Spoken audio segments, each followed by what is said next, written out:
Hi, good morning everyone.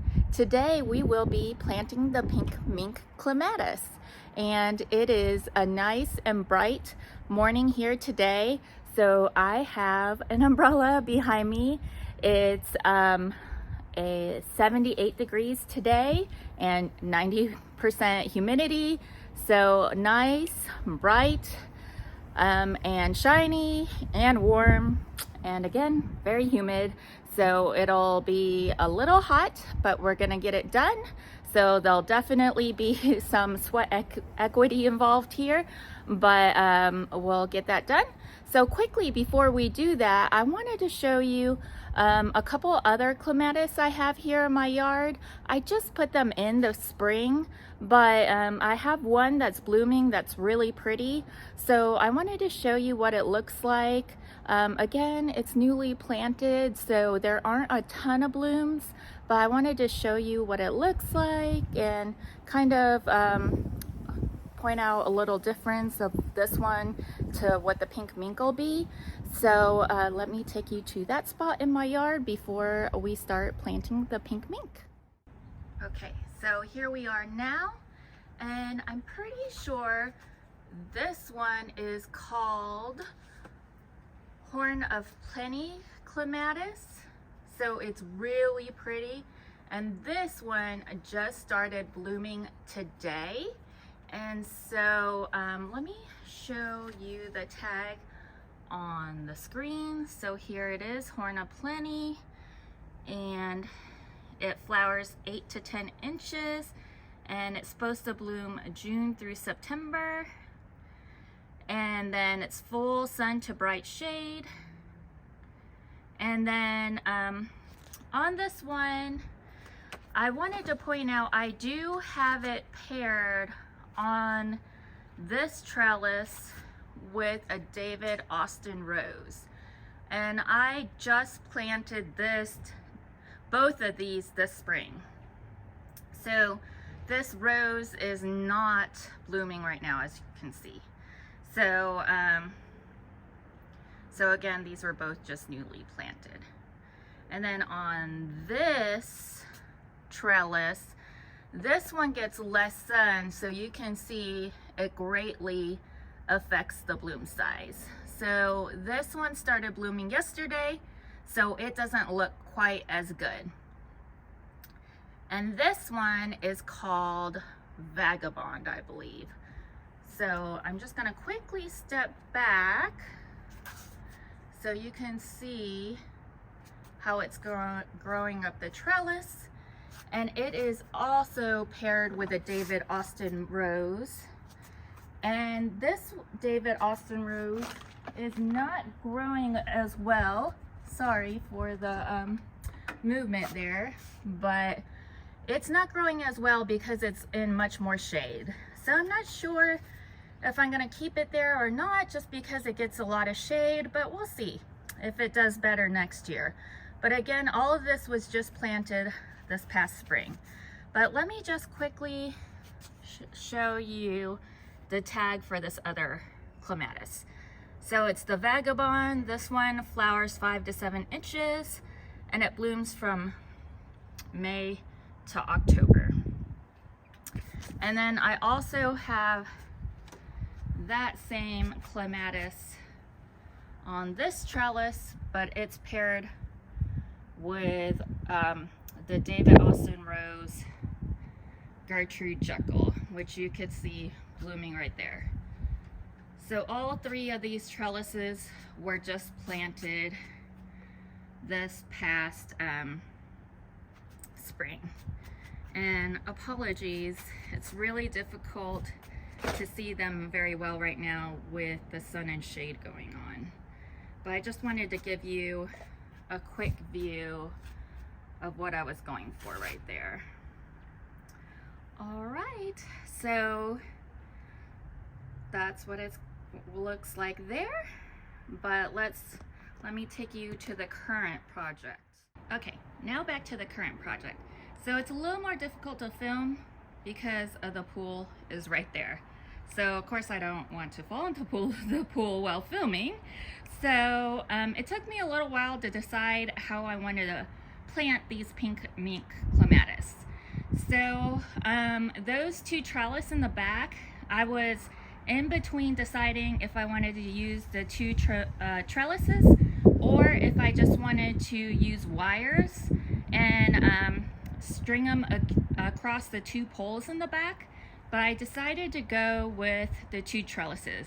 And actually I got those on sale from Hobby Lobby from $34 a piece to 75% off. So it took them down to $8 a piece. So I got them at the end of the season. So great deal, guys. So what I'm going to do is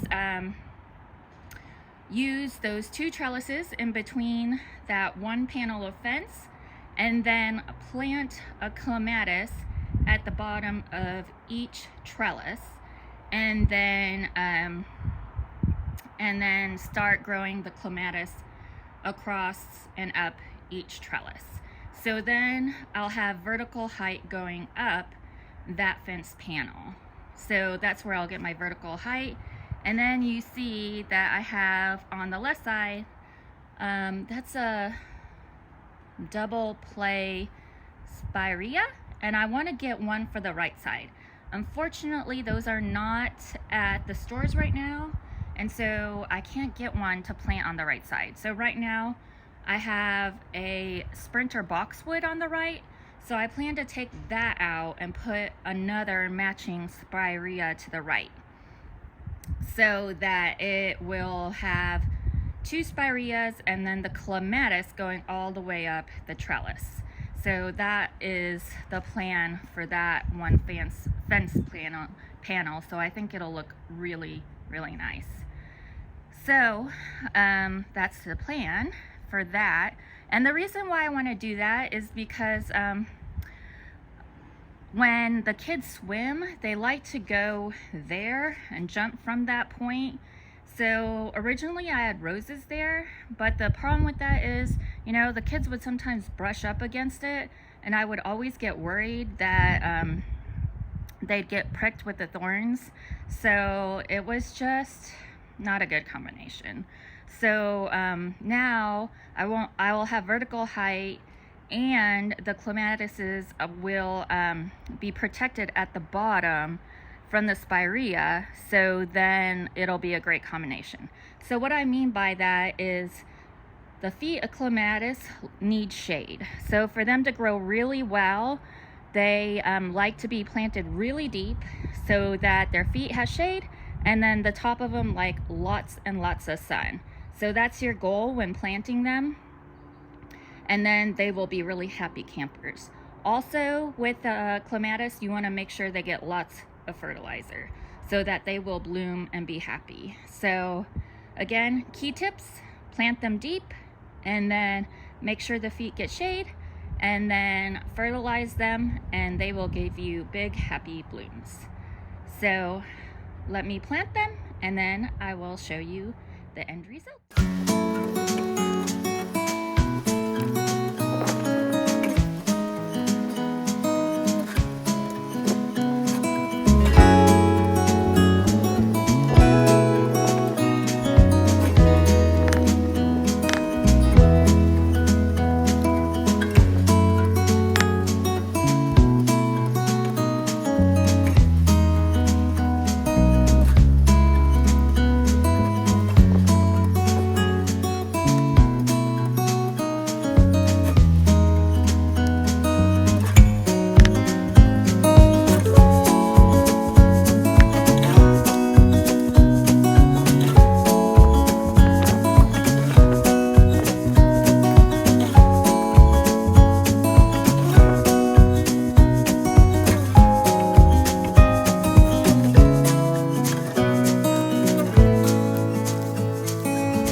So we have both pink Mink Clematis planted, and now we are to the portion where we need to train them, or I need to train them to climb up the trellis. So I actually have not read any tips on doing that. I'm not sure if there's any actual tips on that, but once you start training them up, usually they do it on their own. So you just need to start guiding them, and then they'll just start going up by themselves. So I'm just gonna start them up the way I want, and then they should start just vining up by themselves. So I'll just start a pattern, and then I'll just keep a watch on them. Okay, so here it is, and it's actually quite long because it's been a few weeks since I bought them, and they are very good. And from the video, you could see that the roots were really, really healthy, and so the vine is also really healthy. So I have a couple of strands actually to start training up. There's so many, I don't know where to start.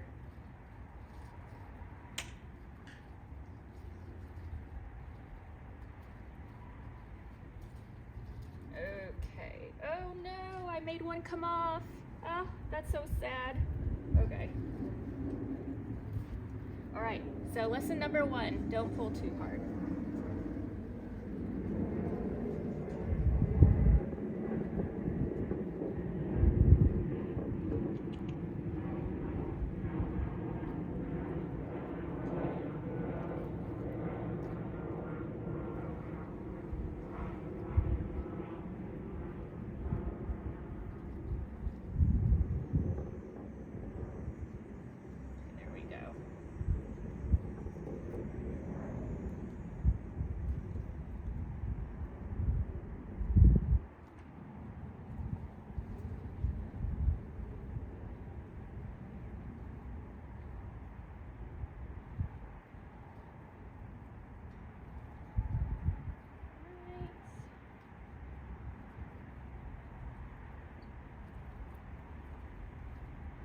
I think as long as I get it up there and attached, it'll start just climbing on its own.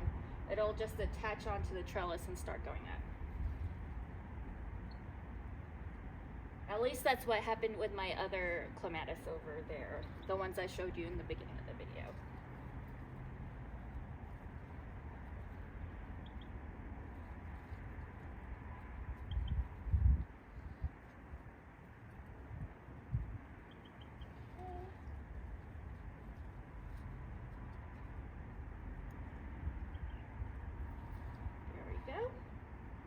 So I have it up here so far, and then this one right here, it's not covered as much at the bottom with the plant, so I'll have to keep an eye on it more so that it doesn't get as much sun. So yeah, like I said, in the spring I will make sure that I have a plant here, and it will be that same one right here. But for now, I'll just have to keep an eye on it to make sure that it doesn't get too much sun and doesn't get unhappy. Okay, so it is another day. The recording did stop from the other day. It got really hot and it was humid, as I had mentioned in the video. So I did called it quits for that day. It was just so hot and humid, and the camera stopped. So now here we are on another day, and I just wanted to go ahead and finish telling you the tips and what happened with planting the clematis. So the tips for planting the clematis is that you want to go ahead and make sure to plant the root ball at least 4 to 6 inches below the soil. to make sure that the roots are really deep in to the ground and that they're really in the shade. That's your best chance for success. And that once you do that, that you have, you know, more of a sandy, well, maybe not sandy, but good soil on top of that. And then also when you're planting it, you'll want to use something like biotone or a root stimulator on it, and that'll also make it very happy when you plant it. And then water it in really well. And then also I had also mentioned that you'll want to fertilize clematis. So they do like to be fed. So make sure you do that early in the spring, and then they will flower nicely for you. Again, I'm not a clematis expert, but I believe there are 3 types of clematis. Ones that'll spring at different times. So one in early spring, and then midsummer, and then like late summer. So if you're gonna purchase them, I would highly recommend looking them up and when they bloom, so that'll meet your needs. Also, some like to bloom more at the top, and then others, well, at least pink mink, I believe, will bloom all throughout. So that may also be something else you want to research before you buy a clematis. So this is a plant you probably, again, want to look into before you buy it. This isn't one I would just go in the store and be like, hey, you know, it looks pretty, let me just try it out. This one I would research. And so a tip here is, if you're interested in them, I would recommend going onto Facebook, find a clematis group, and then join that, and then people will give you tons of tips on clematis there. So I have also done that, and then I joined and I looked up tips there, and they're really helpful there. So just go ahead and do that, and they'll give you bunches and bunches of tips. So I'm really looking forward to seeing how this one does. And one reason I picked this one is because it'll bloom all over from the bottom to the top, and that's why I was so interested in the pink mink. So I will keep you updated on the progress on this pink mink one. But so it's been a few days, and so far it's still doing pretty well. You can see this one has, I mean, you can't really tell if it has that much growth so far, but it's doing pretty good. And this one on the right, or my right, like the left, is actually a little smaller. So, but it's still looking really good with growth here. And then one other thing is that I think, what is it? In the really late winter before spring starts, people do recommend that you cut them down before they start growing again. So that is one other thing. I do need to look into that more before that time comes. So I might throw some tips, I'll probably throw some tips on the screen before the end of this video for you guys. So I'll try to also include that. So I'm really, really looking forward to seeing blooms on these, and once I do get some, I will give you guys an update. Thank you for joining me, and I can't wait to see these grow. See you next time.